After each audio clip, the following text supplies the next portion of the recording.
जैसा कि last episode में हमने देखा कि जियान को यूनसेक का एम्परर पकड़ने की कोशिश कर रहा था और उसने यूनसेक फॉर्मेशन भी बना ली थी। लेकिन तभी वहाँ एक ताकतवर योद्धा आ गया था जिसने एक ही बार में उसकी फॉर्मेशन को तोड़ दिया था। ये ताकतवर योद्धा कई कपड़े पहना है और ये वही योद्धा है जो जियान से तब लड़ा था जब जियान नैन रैन के ग्रैंडफादर को सही करने जा रहा था। जियान समझ जाता है कि उस टाइम ये जियान की ताकत चेक कर रहा था, वो जियान को मारने नहीं आया था। ये ताकतवर आदमी बहुत ज्यादा पावरफुल है और ये दो होंग से भी ऊपर वाली लेवल जिसका नाम दो है उस पर है। ये जियामा एम्पायर का नहीं बल्कि मेनलैंड का है और यहाँ ये जियान को अपने साथ ले जाने आया है।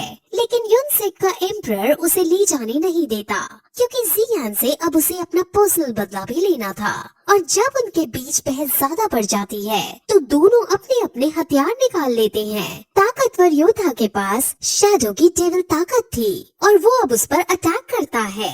यूनसेक का एम्परर शैडो मैन पर अपनी फुल ताकत से अपने साथ जो भी उसके साथ हैं, उनकी ताकत का यूज करके उस पर अटैक कर देता है। लेकिन शैडो मैन आसानी से उसके हमलों से बच जाता है, जिसके बाद अब शैडो मैन अपने बहुत सारे शैडो क्रिएट करता है और उन सभी को एम्परर से लड़ने के लिए भेज देता है।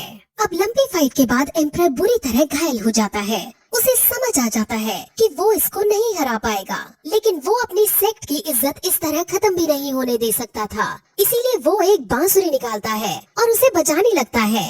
ये देखकर सभी बहुत शॉक हो जाते हैं क्योंकि ये बांसुरी पुराने सेक्ट मास्टर को बुलाने की थी। वो सेक्ट मास्टर बहुत ज्यादा स्ट्रॉन्ग था और उसके सामने कोई भी नहीं टिक पाता था।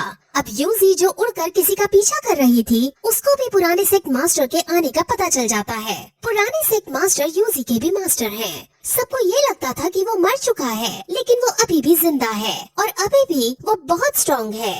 आइस एम्परर जियान को बताता है कि इसने दो होंग के बैरियर को पूरी तरह से तोड़ रखा है और ये अब दो जोंग लेवल पर है। जियान को समझ आ जाता है कि वो अब मुसीबत में पड़ने वाला है, लेकिन आइस एम्परर उसे कहता है कि वो हमेशा जियान का साथ देगा, चाहे उसकी मृत्यु ही क्यों न हो जाए। जिस पर जियान उनको धन्यवाद बोलता है और उनका आभार प्रकट करता है।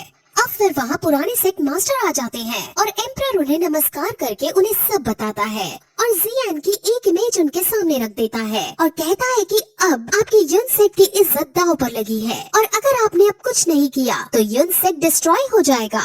अब वो जियान को देखता है और उसके पास आइस एम्परर भी खड़ा था।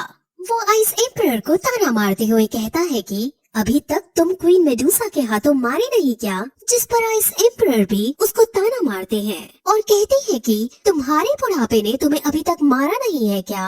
अब वो जियान की तरफ देखते हैं और जियान उसे नमस्कार करता है और वो जियान के मैनर को देखकर खुश हो जाता है और उससे पूछता है कि क्या जो भी आइस एम्परर ने कहा वो सब सच है? जिस पर जियान सिर्फ इतना कहता है कि हम सब जानते हैं कि एम्परर पर आप कितना विश्वास करते हो, इसलिए मैं अब कुछ भी कहूँगा वो सब आपको एक बहाना लगेगा। जिस पर पुराना सेक्ट मास्टर ये कहता है कि गलती चाहे किसी की भी हो, लेकिन यूनसेक की इज्जत बचाना अब जरूरी है, जिस वजह से तुम यहाँ से बाहर नहीं जा सकते।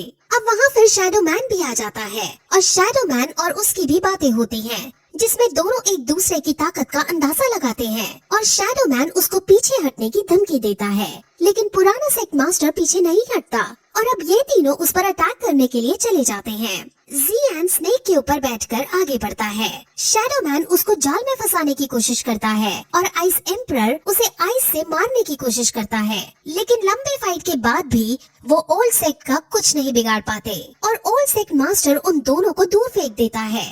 अब जियान स्नेक पर बैठकर आगे बढ़ता है और उस पर वार करता है, लेकिन जियान को तो वो सिर्फ अपने पैर से टच करके ही नीचे फेंक देता है और स्नेक काफी कोशिश करती है कि वो जियान को बचा सके, लेकिन ओल्ड सेक्ट मास्टर उसे बिना छुए ही दूर फेंक देता है और स्नेक बहुत ज्यादा घायल हो जाती है। वो अब जियान को अपने प्रेशर से मारने लगता है और सब बहुत दुखी होने लगते हैं, लेकिन तभी वहाँ एक लड़की सामने आती है और वो जियान को प्रेशर से फ्री कर देती है। ये लड़की बहुत सुंदर है और ये और कोई नहीं बल्कि क्वीन मेडुसा है, जो अब स्नेक से फ्री होकर पूरी ह्यूमन बन चुकी है और अब वो फाइट करने का चैलेंज ओल्ड सेक्ट मास्टर को देती है और फिर इस पॉइंट पर ये एपिसोड यही खत्म हो जाता है।